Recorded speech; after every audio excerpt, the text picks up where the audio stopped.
yung drowning tragedy in Aurora. Ako, hindi ko masyadong inaano to, no? Hindi ko masyadong dinidiscuss, to be honest. I mean, hindi ko nga yata natalakay. Butterbonia, hustisya ba o politika? Trahedya, hustisya, at yung laban para sa naratibo. Hindi ko alam kasi maraming nagsasamantala or no, taking advantage tapos pinopoliticize. Ito, guys, talakayin natin to. While Butterbonia's family is still seeking justice, unti-unti ring lumalawak yung public conversation because of the involvement of several well-known lawyers and political personalities. The bigger question now is, are we still focused on the facts o mas nangingibabaw na yung competing political narratives? 'Di ba? Hindi ko alam no. Ba't ganyan na tayo ngayon? Hindi na tayo ganun kagaling mag-focus sa mga kabalbal. Sa totoo lang ang dalas nating maligaw hindi, pero ako isang magaling na patunay. Lagi rin tayo naliligaw. Lagi tayo yung focus natin humihina kasi alam nyo siguro yung sabi nung yung yung pag-scroll ng pag-scroll, diyan daw yun Baka totoo nga yan. Malamang si Robin Padilla madalas mag-scroll. No? Kasi parang may tililing na Hindi, si Sarah din, no? Ito mga mandirigma. First of all, the loss of Butterbonia is a painful tragedy. Ang pamilya has every right to seek justice. Choose the lawyers. And yung lawyer na they believe can represent them properly.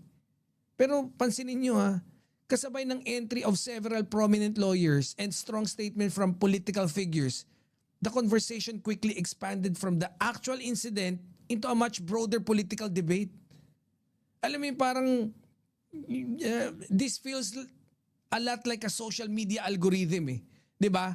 Kapag may bagong viral topic, yung previous na headline quickly gets buried in everyone's newsfeed. 'Di ba? Ang tanong is justice for the victim still at the center of the discussion?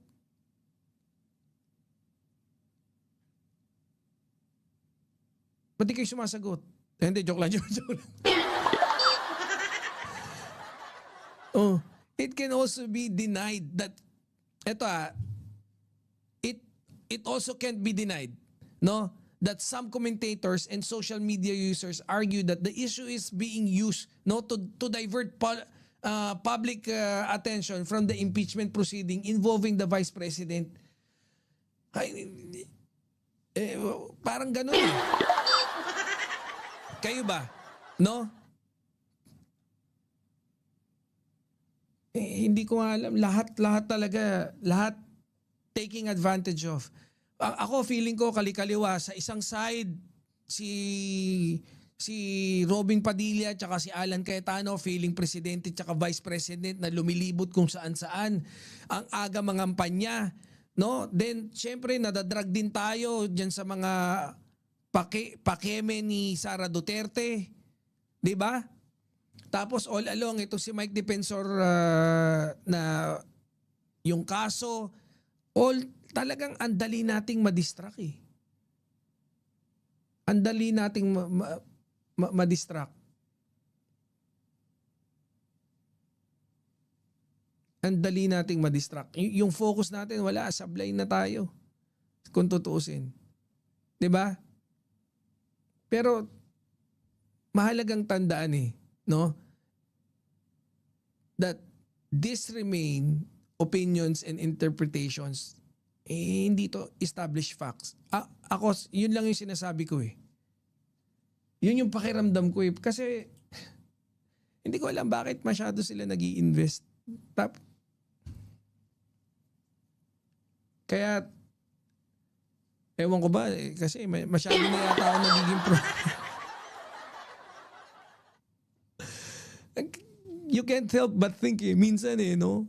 So, habang umiinit ang debate, we need to separate verified facts from political messaging. 'Di ba? Kaya, have you noticed how emotions often spread much faster than actual evidence? Kaya ako, for me, lagi, no? The real measure of justice isn't who has yang sino yung may pinakamalakas na social media presence or even yung the biggest media coverage. Ang tunay na sukatan is whether the full truth comes out and those responsible are held accountable.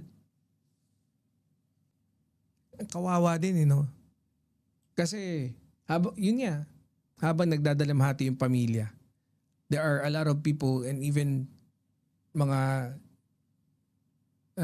political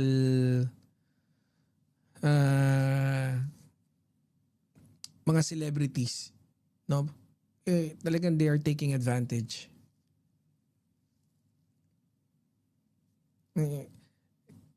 This is where the real challenge appears. It's like an investigator, no, who shouldn't be distracted by all the noise around him. And dapat focus, no, should stay on the evidence, not on the volume of the debate. If there's one thing we should remember, ito yun no? Don't allow the search for truth for Baterbonias family to be overshadowed.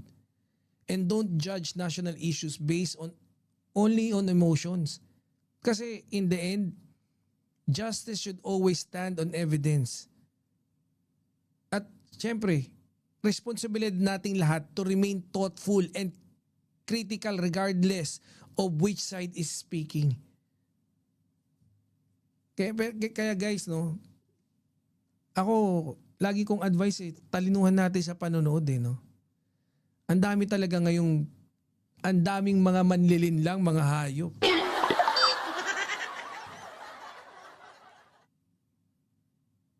Ang dami. Tapos ngayon, si Chavit Singson, di ba? Si Chavit Singson, ginugulo yung Bangsamoro. And hindi naman, opinion ko lang. Kasi ngayon, di ba, may maraming nagwawala sa BARM. And ako talaga, parang mapapaisip ka na lang Are those distraction lang para ano? Kasi ako talaga, ang hindi ko alam pero ewan ko din sa inyo. Pero siguro naman you've noticed na yung ating objective talaga or yung focus natin is doon tayo sa impeachment Kasi ako naniniwala ako na all of this makakahinga tayo na maluwag, no? Once na matapos yung impeachment, na ma-impeach si Sara Duterte, na mawawala yung pangamba natin na konting kembot na lang posible magkaroon tayo ng pangulong may toyo. Basta sa akin may kasalanan yung coach nila. Ako ayoko pang nakita niyo naman yung approach ko doon. Manang Trexie dun sa topic natin. Ay hindi nga ako nagpunta doon. Kasi siguro gusto ko nga munang gusto ko matapos mo na yung investigation dyan and then afterwards sakay lang din ako kung ano yung magiging result. Kung dadalaw pala sila sa burol ni Rene, sana ginawa during off hours, less tao, di yung nakisabay pa sa halata mo yung motibo nila no? Kailangan maramdaman yung presence nila. Kasalanan ng coach nila.